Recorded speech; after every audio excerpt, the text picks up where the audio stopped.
In Kaffee Ostseeblick ob Rügen, da sitzt ein junger Kerl und trinkt ne Tasse Kaffee und kickt die Lü genau an. Schließlich steht er op und geht an den Tisch von einer hübschen junge Dern.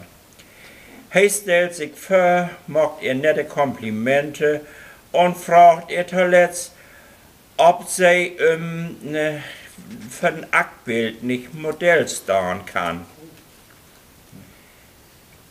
Muss ich mich da denn ganz nackig utein, fragte der, so ganz schüchtern.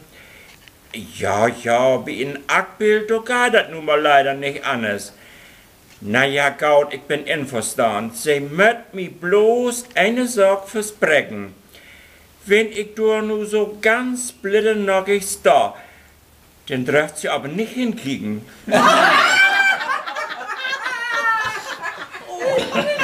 Wie soll er das denn machen?